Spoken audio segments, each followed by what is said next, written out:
ఇండస్ట్రీలో చిన్న సినిమాలు సౌండ్ చేస్తే ఆ సౌండ్ రీసౌండ్ అవుతూ ఉంటుంది. అలా విడుదలకు ముందే సూపర్ బజ్ క్రియేట్ చేసుకున్న చిత్రం బాపు.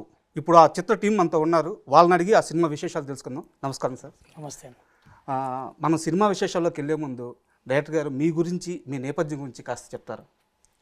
నేను యాక్చువల్లీ మాస్టర్ చేశాను బయోటెక్నాలజీలో. తర్వాత ఒక 3 years మార్కెటింగ్ చేసి 2013లో ఇండస్ట్రీకి వచ్చాను. అప్పటి నుంచి ఇందులో ఉన్నాను. ఆల్మోస్ట్ ఒక శతాబ్దం అయింది, డెకేడ్ అయింది.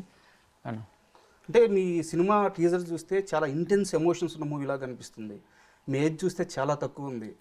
ఫస్ట్ సినిమాకి ఇలాంటి ఒక వెయిట్ ఉన్న కథని రూరల్ బ్యాక్గ్రౌండ్లో తీసుకోవడానికి కారణం ఏంటంటారు? ఫస్ట్ అంటే ఇంతకుముందు ఇండిపెండెంట్గా చేశాను, అంటే ఫుల్ ఫ్లెడ్జ్డ్ బయట ప్రొడక్షన్ ఫస్ట్ సినిమా మీరు అన్నట్టు. అంటే ఇన్స్పిరేషన్ అంతా స్టోరీ ఇన్స్పిరేషన్, అది విన్నప్పుడు జరిగిన ఇన్సిడెంట్ విన్నప్పుడు చేయాలనిపించి, సో ఇదైతే బెటర్ ఏమో అని స్ట్రాంగ్గా బిలీవ్ చేసి. అంటే ఎలాంటి కథలు విన్నారు? రైతుల గురించి అంటే మనం రెగ్యులర్గా న్యూస్లో చూస్తుంటాము, రైతు ఆత్మహత్యల గురించి, బోరుబావిలు పడక రైతు ఆత్మహత్య అని చెప్పి, డబ్బులు రాక రైతు ఆత్మహత్య అని చెప్పేసి, బ్యాంకు వల్ల అరాచకాల వల్ల రైతు ఆత్మహత్య అని చెప్పేసి, ఇలాంటి చాలా కథలు వింటుంటాం. మీరు రియల్ లైఫ్లో ఎలాంటి ఇన్సిడెంట్స్ వింటే మీకు ఈ కథ వచ్చింది? నేను ఇది వినడం ఏంటంటే, వాళ్ళ బాధలలో కానీ వాళ్ళ ఫ్యామిలీలో కానీ చంపాల్సిన పరిస్థితి వస్తుంది అనమాట. ఒక రైతు ఫ్యామిలీ వాళ్ళకు ఉన్న దానివల్ల, సో వాళ్ళలోనే ఒకరు సాక్రిఫైస్ చేయాల్సిన పరిస్థితి అనమాట, ఎవరో ఒకరు చనిపోవాల్సిన పరిస్థితి. ఇది రియల్గా జరిగింది? రియల్గా జరిగింది. అటు నుంచి అంటే కొంచెం ఫిక్షనల్ చేసి చేయడం జరిగింది. సూపర్. రచరవి గారు, మీ గురించి అయితే పరిచయం అవసరం లేదు, అందరికీ తెలిసినట్టు, అందరికి కావాల్సినట్టు మీరు. అయితే ఈ మధ్యకాలంలో తెలంగాణ బ్యాక్డ్రాప్ అనగానే అందరికీ ముందుగా రచరవియే గుర్తొస్తున్నారు మేకర్స్ అందరికీ. లేదన్న, తెలంగాణ సినిమాలో ఎక్కడ లేను నేను. ఒక బలగం చేసిన, లగ్గం చేసా ఈ మధ్యలో. ఇది అంటే మీరు చేసింది చిన్న చిత్రాలైనా, అంటే తక్కువ చిత్రాలైనా, ఆ ఇంపాక్ట్ అలా ఉంది, మీ రోల్స్ వల్ల వచ్చిన ఇంపాక్ట్ అలా ఉంది. నేను అన్ని స్లాంగ్లు పడ్డాయి. మనకు శతమానం పోతే ఆంధ్ర స్లాంగ్, కొండపొలం రాయలసీమ స్లాంగ్, బలగం తెలంగాణ స్లాంగ్. బలగంలో మీ యాక్టింగ్ స్కిల్ ఏంది, మీ రేంజ్ అనేది చాలా క్లియర్ కట్గా చూపించారు. ఇప్పుడు కొంచెం అలాంటి బ్యాక్డ్రాప్లో వస్తున్న చిత్రం బాపు. ఆ క్యారెక్టర్కి ఈ క్యారెక్టర్కి ఎలాంటి వేరియేషన్ ఉండబోతుంది మీ సినిమాలో? అంటే దేనికి దానికే సార్, ప్రతి పాత్ర ప్రత్యేకత, దాని ప్రత్యేకత ఉంటుంది. ఇప్పుడు నాకు నా జర్నీలో నాకు గుర్తు పెట్టుకునే సినిమాలో శతమానం భవతి ఫస్ట్ ఉంటుంది, తర్వాత గద్దలకొండ గణేష్, ఆ తర్వాతగా నాకు ఇంపాక్ట్ ప్రతి ఇంటికి ఒక పాంప్లెంట్ ఇచ్చినట్టుగా బలగం. సో అవి చూసి వస్తున్న చిత్రాల్లో ఇప్పుడు ఈ దయా అన్న చూసిన కదా, నన్ను కొత్తగా చూసిండు ఆయన. అసలు నాకు చాలా సంతోషం అనిపించేది ఏంటంటే, నన్ను కొత్తగా చూసిండు. క్యారెక్టర్ ఇది రచన మీరే చేయాలన్నా అని చెప్పిండు.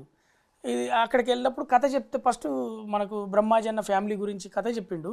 అరే మస్తుందన్న, ఇవి మనకు రెగ్యులర్గా జీవితంలో ఉండేది, కానీ నువ్వు డైరెక్ట్ ఒక ఎమోషనల్ కాకుండా నువ్వు ఇంపాక్ట్కి సినిమాటిక్గా బాగా చేసినావని మనం అప్రిషియేషన్ చేసినాం. నా క్యారెక్టర్ ఎంటర్ అయినాక నేను ఎంజాయ్ చేసిన. నెక్స్ట్ క్వశ్చన్ కూడా అదే సార్. అంటే రచరవి అనగానే ఒక జస్ట్ ఒక కామెడీ మాత్రమే చేస్తారనే లేయర్ని దాటి యాక్టింగ్తో మిస్మరైజ్ చేస్తున్నారు మీరు ఈ మధ్య. అలాంటి పాత్రలు కూడా పడుతున్నాయి మీకు. సో ఈ ట్రాక్ చేంజ్ అవ్వడానికి మీరు తీసుకున్న డెసిషన్ ఏంటి? డే వన్ నుంచి సార్, డే వన్ నుంచి నేను ఆర్జే రేడియో జాకీ తెలుసు. అంతకుముందు మన ఐఏఎస్ మేడం గారి దగ్గర వచ్చిన, అంతకుముందు నేను డైరెక్షన్ డిపార్ట్మెంట్ ఇండస్ట్రీలోనే ఉండే. దాని తర్వాత ఆర్టిస్ట్ అయ్యాక నేను తీసుకున్న పాత్రల్లో అంటే వన్స్ మోర్ ప్లీజ్ అని ఒకటి చేసిన, ఆ తర్వాత జబర్దస్త్, మళ్ళీ ఒక్కొక్కటే కొంతకాలం నాకు సాటిస్ఫాక్షన్ అయ్యేదాకా, అంటే నేను ప్రూవ్ చేసుకునేదాకానే ఉన్నా ఏ డ్యాసులనైనా. సో నాకు కామెడీ నేను చేసిన తర్వాత కొంత దూరం పోయినాక నేను 3 ఫీట్లే ఉన్నా. కొన్ని రోజులకు కామెడీకి నేను ఎబ్బెట్ అవ్వచ్చు, సరిపోవచ్చు, అంటే చాలు అనుకోవచ్చు. సో నాకు కథ రాసుకునేటప్పుడు అరే రచరవి దీనికి సూట్ అవుతాడు, దీనికి సూట్ అవుతాడు, దీనికి సూట్ అవుతాడు, ఇది కొత్తగా ఉంటుంది, ఇది కొత్తగా ఉంటుందని వాళ్ళు అనుకోవాలని చెప్పేసి నేను అనుకోని నాకున్నటువంటి యాక్టింగ్ స్కిల్స్లో నేను చాలామంది సీనియర్స్ నేను మన పాత్రలు చూసా. కోట గారిది కావచ్చు, నాగభూషణం సార్ది కావచ్చు, నూతన్ ప్రసాద్ సార్ది కావచ్చు, తనికెళ్ళపల్లి సార్ది గారిది కావచ్చు, ఇలా చెప్పుకుంటూ పోతే మనకి ఇప్పుడు బాలీవుడ్లో నవాజుద్దీన్ సిద్దికి సార్ ఉండొచ్చు. అట్లా నాకు ఇంపాక్ట్ గురి చేసిన ప్రతి క్యారెక్టర్ను మనం ప్రాక్టీస్ చేసి మనకెందుకు సూట్ కాదు మనం అనుకోవచ్చు, కానీ మనకు రాయాలిగా. సో మనం ఏం చేస్తాం, డోర్ స్టెప్ డైరెక్టర్ దగ్గర పోతాం, వాళ్ళని ఆడిషన్ అడుగుతాం ఏది చేయమంటే అది చేస్తారు సార్ అని. ఎందుకంటే నాకు వచ్చిన ఎమోషన్, మీరు చూసిన ఎమోషన్ కామెడీ. సో ఇంకొకటి ఏదైనా ఇస్తారు, దయాన్ని అలాగే చూసి పిలిచిండు, నేను చాలా హ్యాపీ ఫీల్ అయినా. మీరు చెప్పినప్పుడు సారీ ఇంటరప్ట్ చేస్తున్నాను, డైరెక్టర్ దగ్గరికి వెళ్తాను అన్నారు కదా, మీ ఫేస్బుక్ నేను రెగ్యులర్గా ఫాలో అవుతూ ఉంటాను. అంటే ఒక నటుడికి కొంత పేరు రాగానే కాస్త రిలాక్స్ అవుతారు. మీరు మాత్రం ఎవ్రీడే సినిమా సినిమా సినిమా, సినిమాకు సంబంధించిన వాళ్ళు కలవడం, సినిమాకు సంబంధించిన పోస్ట్ పెట్టడం, సినిమాకి సంబంధించిన మెమరీస్ గుర్తు చేసుకోవడం, మీ ఫేస్బుక్ అంతా ఇదే. మహా అయితే మీ ఫ్యామిలీకి కొంత స్పేస్ ఇస్తారు, పండగకి స్పేస్ ఇస్తారు. నేను రెగ్యులర్గా ఫాలో అవుతాను. నేను చెప్తాను ఎందుకు ఇంత సినిమా పిచ్చి అంటే ఆకలి అంటే మీరు చాలా ఆకలితో వచ్చారు ఇండస్ట్రీకి, మీ చెల్లెలు గారి దగ్గర డబ్బులు తీసుకొని అదంతా మీరు ఇంతవరకు చెప్పున్నారు కాబట్టి నేను ప్రస్తావించట్లేదు. ఆ కసంతా తీరి ఆ ఆకలంతా తీరి ఈరోజు మీకు ఒక పొజిషన్ వచ్చిన తర్వాత కూడా ఏమాత్రం ఇంత కూడా తగ్గలేదు మీలో ఆ కసి. ఏది అది మిమ్మల్ని అంతలా బూస్టప్ చేసే ఆ థింగ్ ఏదంటే ఏం చెప్తారు? నేను అందరిలాగా నేను మందు తాగినా, అందరిలాగా నేను తిరుగులు తిరిగినా, అందరిలాగా నేను కాలాన్ని వెయిట్ చేసిన. నాకు టర్మ్ బోధి వృక్షం కింద బుద్ధునికి జ్ఞానం జరిగినట్టు సినిమా అనే తెర ముందు నాకు జ్ఞానం జరిగింది అనుకోండి. నేను అనుకున్నప్పుడు నేను ఎందుకు పుట్టినా, ఎదుటోని నవ్వేయడానికి పుట్టినా, ఎదుటోని రంజింపేయడానికి పుట్టినా అని నేను అనుకున్నా. సో నేను అందుకోసమే ఆ జాబ్స్ అన్ని చేంజ్ చేసి వచ్చినాక మీరు అన్నారు కసి అది ఇదని. నేను లేదు సార్, నేను రూట్స్లోకి వెళ్ళి కూడా మాట్లాడతాను. నేను ఇండస్ట్రీకి వచ్చినాక ఫస్ట్ గమనించింది ఏంటంటే నిన్నెందుకు పెట్టుకోవాలి, నీకేంటి ప్రత్యేకత అని అడుగుతారు. సో నా ప్రత్యేకత డిజైన్ చేయాలనుకున్నప్పుడు నా ఎనర్జీ లెవెల్స్, నా బూస్టింగ్, మీరు నమ్మినా నమ్మకపోయినా నేను 4 గంటల లోపు అన్ని కాలకృత్యాలు కంప్లీట్ చేసుకొని నేను వాకింగ్ కంప్లీట్ చేసుకొని చీకట్లో నేను వాకింగ్ చేసే వీడియో ఉంటుంది, మీరు చూస్తుంటారు. నేను ఎందుకంటే నాకు there is no Sunday, only Monday రోజు ఎంత కసి ఉంటుందో అంతే కసిగా పని చేయాలి. 20 ఏళ్ళు అవకాశాలు లేక ఈయనే కూర్చున్నా నేను. ఆ 20 ఏళ్ళు కవర్ చేసేంత పని చేసుకోవాలి, కానీ 20 ఏళ్ళు పోయింది కదా అని చెప్పి ఉన్న 10 ఏళ్ళు వాడుకుంటా అంటే ఎట్లా? అంతే. రెండోది అది కసి కాదు, నాకు ఇంపాక్ట్ ప్రూవ్ చేసుకోవాలనుకునేది ఏంటంటే ఎప్పుడు టైం దొరికింది, ఎప్పుడు చేసిండు, ఇల్లు ఎందుకు తిరుగుతాడు అనుకునేది.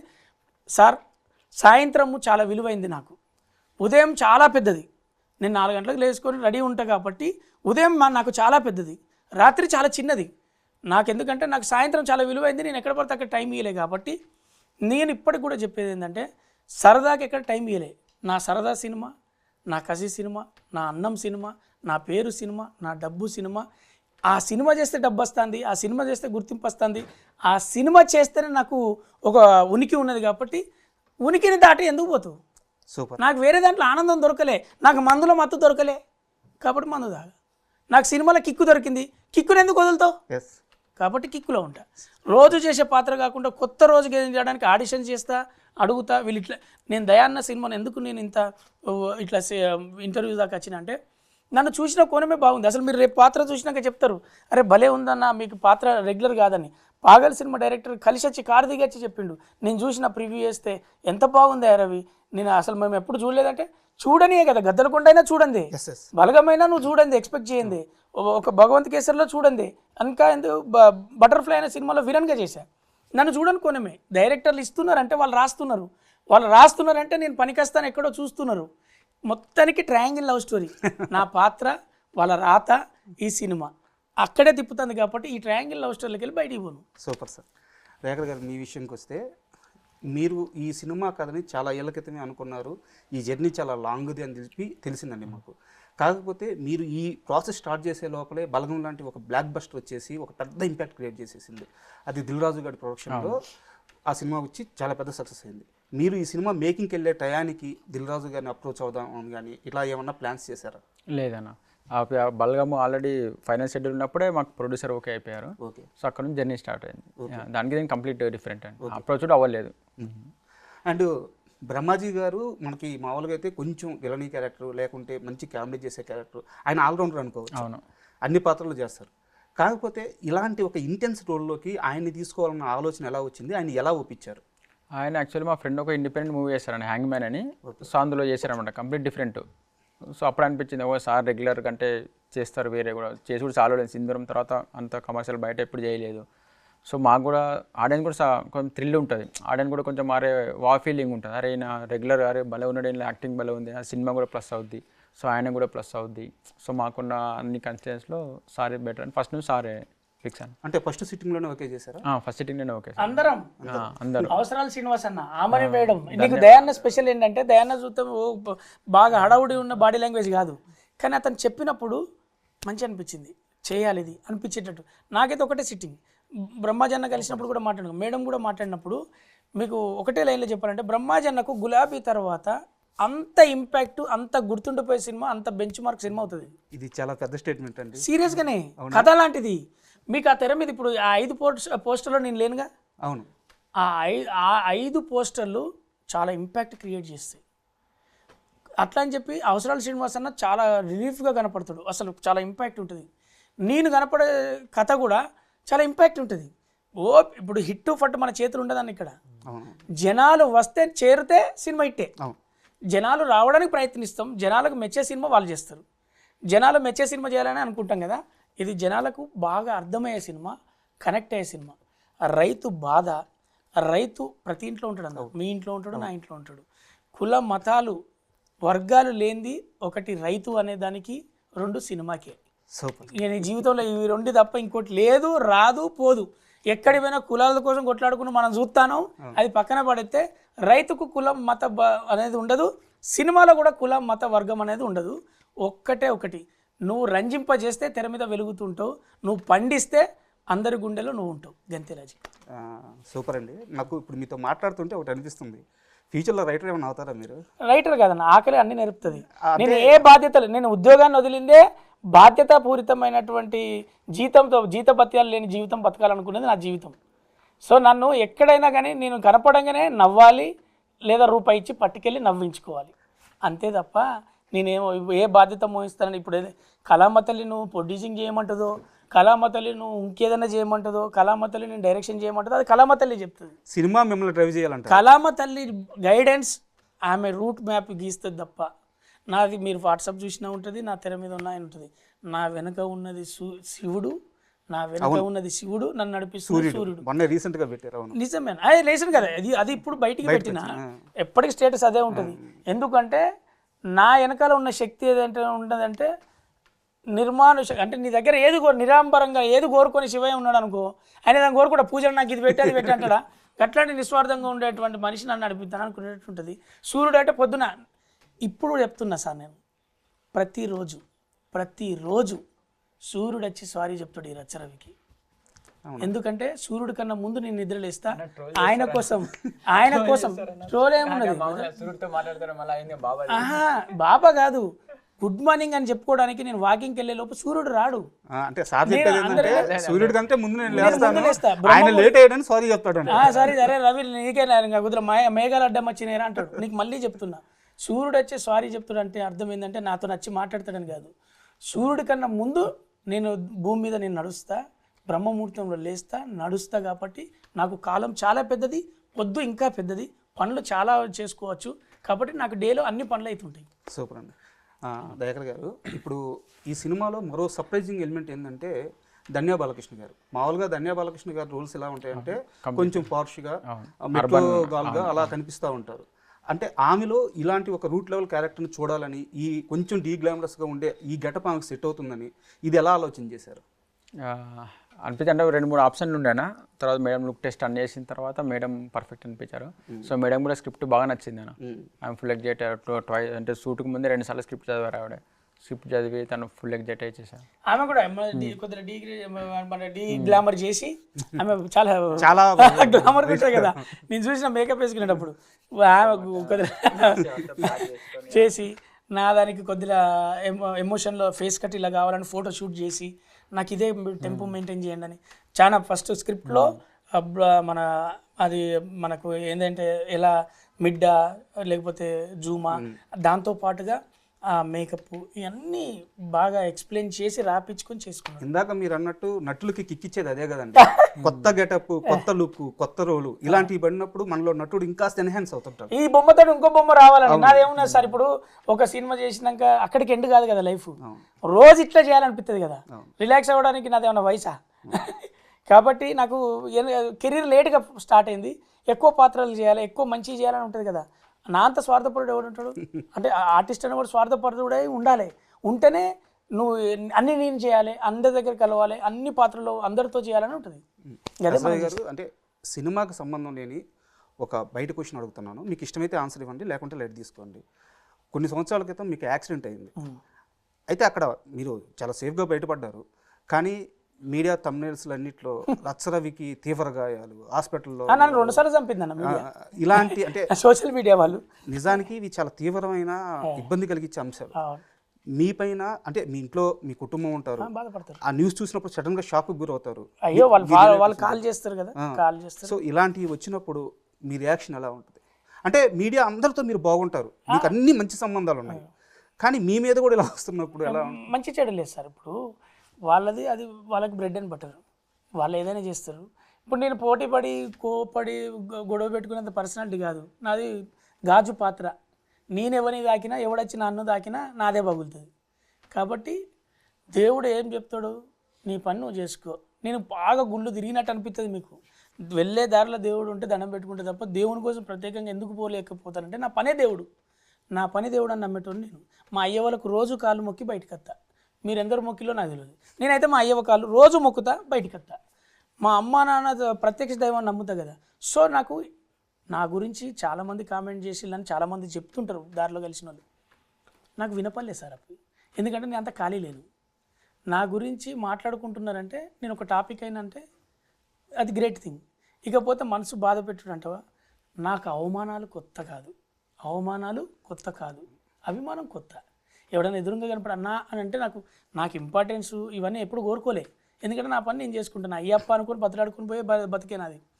సో నాకు ఎప్పుడు అవమానం కొత్త కాదు. సో నాకు అవమానం చాలా చిన్నది, అక్కడ జరిగింది ఇక్కడ జరిగింది అనుకుని ముందుకు వెళ్తుంటా. ఎవడన్నా అభిమానించినప్పుడు కొత్తగా వాడే భగవంతుడు లెక్కుంటాడు, వాడికే దండం పెడతా, అట్లా వెళ్ళిపోతూ ఉంటా. అన్నం పెట్టినోడు దేవుడు, అవకాశం ఇచ్చినోడు భగవంతుడు, మనల్ని గుర్తించినోడు పరమాత్మ అన్నట్టు. దయాన్నే నాకు దేవుడు అనుకోరు ప్రస్తుతానికి, ఎందుకంటే నాకు అంటే క్యారెక్టర్ చూసింది కదా అన్న. అట్లా మనకు చాలా ఇవన్నీ వెరీ ప్రాక్టికల్. ఏది మనది కాదు అన్న, స్టార్డము ఏది పర్మనెంట్ కాదు, పాత్ర ఏది లాస్ట్ కాదు. రోజు పాత్రలు గొప్పగా రావాలి, రోజు గొప్ప పాత్రలు చేస్తూ నువ్వు గొప్పగా జీవించాలనుకున్నప్పుడు నీ పని నువ్వు ప్రేమించాలి. ఇప్పుడు మీరు ఇచ్చిన స్టేట్మెంట్ నేను ఇది వరకు ఒక చాలా పెద్ద స్టార్ దగ్గర నుంచి విన్నా.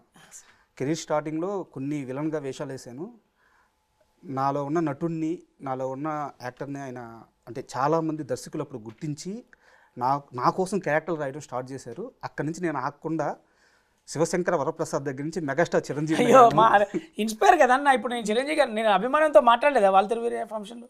నేను అంటే సేమ్ కామెంట్స్ ఆయన చెప్పింది అంతే కదా, చెప్పింది సేమ్ కామెంట్స్. సెల్ఫ్ మేడ్ అంటారు. ఇప్పుడు చిరంజీవి గారు సెల్ఫ్ మేడ్ స్టార్ కాబట్టి ఆయన తర్వాత వేసిన రూట్లలో చాలా మంది స్టార్లు వచ్చారు కదా. ఇప్పుడు నా ఇంటికి నేను సెల్ఫ్ మేడ్, నా ఇంటికి నేనే జనరేషన్ చేంజర్. అప్పటి వరకు సినిమా రంగం తెలియదు నా ఇంటిలో కానీ నా ప్రాంతంలో కానీ నాకు అంటే నేనున్న ప్లేస్లో కానీ నేనే ఫస్ట్ ఇటు వచ్చిన. సో అప్డేట్ నేనే అవ్వాలి, అవకాశం దొరకదు, క్రియేట్ నేనే చేసుకోవాలి, ప్రమోట్ నా గురించి ఎవరు చెప్పడు, ప్రమోట్ నేనే చేసుకోవాలి, మార్కెట్ నాకేం చేయడు కాబట్టి మార్కెట్ నేనే డిజైన్ చేసుకోవాలి. I believe on that. Update your self, market update your self, promote your self, market your self, నీ క్రియేట్ యువర్ సెల్ఫ్. ఈ 4 ఎప్పుడు ఉండదు. ఎందుకంటే మీరు అన్నారు కదా చిరంజీవి గారు అని, నేను చిరంజీవి గారికి నాకు చాలా మేము ఎక్కువ మాట్లాడుకుంటా. నాగబాబు అన్న చెప్తాడు, కళ్యాణ్ అన్నతో పనిచేసిన, చిరంజీవి గారితో పనిచేసిన, వరుణ్ బాబుతో పనిచేసిన, వైష్ణవ్ తేజన్తో పనిచేసిన, మొన్న రామ్ చరణ్ అన్నతో పనిచేసిన, నాకు మెగా ఫ్యామిలీ అమ్మతో పనిచేసి అమ్మతో దగ్గరికి పోయి నేను వాళ్ళ వంటలు కూడా తినచ్చు. అంటే నేను సందర్భం వచ్చింది కాబట్టి చెప్తున్నా. వాళ్ళ పర్సనల్గా అంటే తెర మీద మీరు చూసిన కోణం కాకుండా నాకేం అడగాలనిపించిన ప్రతి క్వశ్చన్ ప్రతి ఒక్కరిని అడిగిన, ప్రతి ఒక్క క్వశ్చన్ నేను ఆన్సర్ తీసుకున్నా. నా దగ్గర చాలా స్టఫ్ ఉంటుంది, కానీ సందర్భం వచ్చినప్పుడు చెప్తే ఈ సినిమా బాపు ప్రమోషన్ కాబట్టి చిరంజీవి గారు అంటే ఒకటే స్టేట్మెంట్ ఇస్తా, అప్డేట్ అంటే చిరంజీవి గారు, చిరంజీవి గారు అంటే అప్డేట్. స్టార్డమ్లు అందరు క్రియేట్ చేస్తారు కావచ్చు, కానీ స్టార్లకే ఒక రూట్. ఇప్పుడు ఆయన రక్తదానం అలాగే నేత్రదానం డిజైన్ చేసినాక ఒక్కొక్క స్టార్ ఇంకొకటి, కొందరు విద్యను ఒప్పుకున్నారు, కొందరు గ్రామాన్ని తీసుకున్నారు, కొందరు ఇంకోటి తీసుకున్నారు. ఇట్లా అందరికీ ఒక ఇన్స్పైరబుల్ పర్సన్గా ఉన్న దాంట్లో మాకు మెగాస్టార్ గారు ఫస్ట్ కనపడ్డాడు. ఆ తర్వాత ఇప్పుడు బాలయ్యబాబు గారు క్యాన్సర్ హాస్పిటల్, అట్లా స్టార్లు ఎన్నైనా చేయొచ్చు, పరిధి లేదు అనడానికి. తర్వాత మహేష్ బాబు గారు గుండె చిన్న వైద్య సహాయం కావచ్చు, ఆ తర్వాత సూర్య గారు ఎడ్యుకేషన్ కావచ్చు. మనం తెర మీద హీరోగా చేస్తూనే రియల్ లైఫ్లో హీరోలుగా బతుకుతున్న స్టార్లను చూస్తున్నాం మనం. సూపర్. ఎందుకంటే సినిమా వాళ్ళు అనగానే కొందరికి చిన్న చూపో తక్కువ చూపో ఉంటుంది. ఒకటి ఇది సంబంధం లేకపోయినా నాకు చెప్పాలనిపించింది, మనం ఉన్న కాడ రియల్ ఎస్టేట్ పెరుగుతుంది, మనం వేసుకున్న చొక్కా బ్రాండ్ అవుతుంది, మనం వెళ్ళే చోటు సందర్శన ప్రదేశం అవుతుంది, అలాగే మనం ఉన్న ఆనవాళ్ళు సగం మందికి ఆదర్శప్రాయం అవుతుంది. అందుకే సినిమా వాళ్ళకు ఎడ్యుకేషన్ ఎంత ఉన్నదో మనకు పక్కన పెడితే సినిమా వాళ్ళు ఇండైరెక్ట్లీ డైరెక్ట్లీ ఎడ్యుకేట్ చేస్తారు, ఇన్స్పైరబుల్ పర్సన్ అవుతారు, ఇంపాక్ట్ క్రియేట్ చేస్తుంది, బ్రాండ్స్ క్రియేట్ అవుతాయి, ఒకని జీవితం, ఒకని లక్ష్యం, ఒకని కంపెనీ డిజైన్ అవుతుంది. సూపర్ అండి, సూపర్. దయాకర్ గారు, అంటే ఈ సినిమాలో మీరు ఒక లవ్ ట్రాక్ పెట్టారని చెప్పి అన్నారు, అండ్ టీజర్లో కూడా కనిపిస్తున్నారు. కానీ దాంట్లో అవసరాల శ్రీనివాస్ గారు కనిపిస్తున్నారు. అవసరాల శ్రీనివాస్ గారి లవ్ స్టోరీ రైటింగ్ స్కిల్స్ కానీ ఆయన యాక్టింగ్ కానీ వేరే లెవెల్లో ఉంటాయి. అవును, మనం గతంలో ఆయన సినిమాలన్నీ చూస్తున్నాం. మీరు చెప్పిన ట్రాక్కి ఆయన ఏమైనా చేంజెస్ చెప్పారా, లేదంటే యాజ్ ఇట్ ఈజ్గా చేంజెస్ ఏం చెప్పలేదు. అంటే ఎలా జరిగింది మీటింగ్, ఎలా జరిగింది ఆయనతో? వాళ్ళ ఇంట్లో కలిసాం, మనం చెప్పాము ఆయన స్టోరీ మెచ్యూర్ లవ్ స్టోరీ, అంటే ఇది ఏమో ఫన్నీ ఏమో మెచ్యూర్ లవ్ స్టోరీ. సో ఆయన కూడా నచ్చింది, ఏం చెప్పలేదు, ఓకే ఐమ్ డూయింగ్ అన్నారు, అంతే. చేంజెస్ ఏం చెప్పలేదు. ఓకే. అండ్ ఇంకోటి, అంటే ఇలా అడుగుతున్నానని మరోలా అనుకోవద్దు, బాపు హిట్ అయితే మీ కెరీర్ ఏంటి, బాపు మీరు అనుకున్న స్థాయికి వెళ్ళకపోతే మీ కెరీర్ ఏంటి, ఎలాంటి ఆప్షన్స్ పెట్టుకోన్నారు? సినిమా తీసుడైనా హిట్ అయినా ఫెట్ అయినా సినిమా తీసుడే. కాకపోతే హిట్ అయితే అంటే కొంచెం పెద్ద సినిమా స్కేల్ మారుద్ది, లేదంటే చిన్న సినిమా, అంతే. ఒకటే ఒక సెకండ్ సినిమా అయితే అంటే అంతే, సినిమా తీసుడే. అంటే మీరు అంటారు కదా ఇట్ అయితే పట్టు అయితే అనేది, ఒకటే ఒకటి నీకు చిన్న సెకండ్ మైక్ ఉంటుంది కాబట్టి నా దగ్గర వెతికి తీస్తా. నాకు ఇష్టం మీరు అడిగిన క్వశ్చన్, యూనివర్సల్ క్వశ్చన్, ఏ డైరెక్టర్కైనా అదే, కానీ నా దగ్గర పెట్టుకుంటాం కదా. నేను ఇంతేనా? సినిమా పోయింది, ఇంటికి వెళ్ళిపోతావా? సినిమా సూపర్ హిట్ అయింది, సినిమా తీయటం మానేస్తావా? సినిమా హిట్ అయినా ఇంకో సినిమా తీయాలి, ఫ్లాప్ అయినా ఇంకో సినిమా తీయాలి. మనకి సినిమా తప్ప ఇంకేం తెలియదురా. దీనికి తప్ప మనకి దేనికి పనికి రావురా. మనకి తెలిసింది ఒకటే, సినిమా సినిమా సినిమా. సూపర్. నేను అన్నం తినేకు ముందు, నేను పడుకునేదానికి ముందు నేను ఈ డైలాగ్ చూస్తా. ఎందుకంటే డీవేట్ కావద్దని, డైవర్ట్ కావద్దని, నన్ను ఎవ్వరు కూడా డిస్టర్బ్ చేయొద్దని నేను అనుకున్న లక్ష్యంలో నాకు జాతీయ ఉత్తమ నటుడు నటి అనే అవార్డు తీసుకోవాలని కోరిక ఉంటుంది కదా ప్రతి ఆర్టిస్ట్. సో నాకు ఇంపాక్ట్, నాకు ఏ సూత్రం ఉంటుందబ్బా, ఈ సూత్రాన్ని పొద్దున రాత్రి పడుకునే ముందు రోజు చూస్తా. ఆయన అడిగిన క్వశ్చన్ కావచ్చు, ఇండస్ట్రీలో ఉన్న ప్రతి ఒక్కరు చెప్పేది ఒకటి, మనకు వచ్చింది సినిమా, ఇంకోటి రాస్తాడు, ఇంకోటి రాస్తాడు, సచ్చేదాకా సినిమా తప్ప ఇంకోటి ఎవరు చేయరు, మనకు రాదు, మనకు తెలివై ఇంకో సబ్జెక్ట్. ఈ కష్టం వేరే దగ్గర పడితే 2 సార్లు కలెక్టర్ అవుతాం, 3 సార్లు అవుతాం. ఎట్లా అంటావా, ఫస్ట్ వచ్చింది అనగానే మనకి వచ్చింది కాకుండా ఏమో నాకే వచ్చిందా అని మళ్ళీ ఎగ్జామ్ రాస్తాం, మళ్ళీ వస్తుంది, ఈసారి కూడా అదృష్టం కొద్దీ రావచ్చు, మళ్ళీ ఒకసారి ట్రై చేద్దాం అంటే మళ్ళీ రాస్తే మళ్ళీ 3ఓసారి కూడా వస్తుంది. అంటే అంత కష్టం ఉంటుంది ఇందులో. ఎందుకంటే ఫోకస్డ్గా ఉండాలన్నా, ఆ లక్ష్యం కోసం నువ్వు పనిచేయాలన్నా చాలా త్యాగాలు చేయాలి. ఎన్ని త్యాగాలు చేయాలంటే ఫస్ట్ కుటుంబం ఉంటుంది, తర్వాత ఇష్టాలు ఉంటుంది, తర్వాత ఒక సర్కిల్ ఉంటుంది. ఇవన్నీ త్యాగాలు చేస్తేనే నీ లక్ష్యం అనే లైన్ వస్తుంది. ఆ లక్ష్యం చేరిన డైరెక్టర్ అంటే కుటుంబాన్ని, ఫ్రెండ్స్ని, ఇష్టాలను కూడా త్యాగం చేస్తూనే వస్తుంది. పెద్దనే పూరి సార్ దగ్గర కావచ్చు, ఎవరైనా కావచ్చు, రాజమౌళి సార్ కావచ్చు, వాళ్ళు ఎంత బయట తిరిగారు కదా, ఆ పనికి మాట్లాడిస్తుంది. ఎవరైనా సార్, దర్శకులు అనేటోళ్ళు ఎవరైనా కూడా వాళ్ళకు చాలా త్యాగాలు చేస్తేనే వాళ్ళ దర్శకత్వం అనేది నడుపుతారు. సూపర్ సార్, అదంతే sir. And last question sir, ఈ బాపు సినిమాని ప్రేక్షకులు ఖచ్చితంగా ఎందుకు చూడాలంటే ఏం చెప్తారు? ఎందుకు చెప్పాలి, వెరీ రూటెడ్ స్టోరీనా, అంటే మన ఇంటి పక్కన జరుగుతున్న స్టోరీ, ఒక నార్మల్ ఒక రైతు స్టోరీ, కంపల్సరీ అందరు కనెక్ట్ అయ్యే ఛాన్స్ ఉన్నది. ప్లస్ మంచి కమర్షియల్గానే ఉంటాను, ఇది ఆర్ట్ ఫిలిం లాగా ఏముండదు, ఎక్కడ బోర్ ఉండదు. ఈ విషయాన్ని మీరు చాలా స్ట్రాంగ్గా చెప్పాలి. తప్పకుండా చూడు, ఇది ఇంటి చుట్టుపక్కల జరిగిన రైతు స్టోరీ, నీ ఇంట్లో ఉంటే రైతు స్టోరీ, నీ ఇంట్లో ఉన్నటువంటి రైతు స్టోరీ. కానీ ఎక్కడ కూడా మనకు వినోదం మిస్ అవ్వదు. లవ్ స్టోరీ 2 ఉంటాయి. అవసరాల శ్రీనివాస్ అన్నది ఆ ఆటో నడిపేటువంటి అబ్బాయిది ఎమోషన్ ఉంటుంది, నా క్యారెక్టర్ డిఫరెంట్గా ఉంటుంది. ఒక 2 గంటలు టైం ఇస్తే మంచి సినిమా చూసినామన్న ఫీల్ ఉంటుంది. సూపర్. మంచి సినిమాని ఎంకరేజ్ చేసిన వాళ్ళకు ఆ నమ్మకం ఉంటుంది. నమ్మకమే జీవితం. నమ్మి వస్తే ఏం డిసప్పాయింట్ చేసేంత సినిమా కాదన్న. చూసినా నీకు ఏమైనా కూడా అంటే అవేగా లేదు కదా, మన ఒక నెగిటివిటీ, ఒక కథ ఏదో చెప్పాలనుకుంటున్నాడు, మన కథ అనుకున్నాడు. రైతు ఎక్కడైనా రైతే, ఆంధ్రాలో రైతే, తెలంగాణ రైతే, భోపాల్ అనే రైతే, కాశ్మీర్ ఉన్న రైతే, వాడు యాపిల్ పండిస్తాడు, ఇక్కడ వారిని పండిస్తాడు. రైతు గోస ఎక్కడైనా రైతు గోసే, అందరికీ కనెక్ట్ అవుతుంది. Okay sir, all the best. మళ్ళీ మనం సక్సెస్ మీట్లో కలవాలని కోరుకుంటున్నాను. Thank you.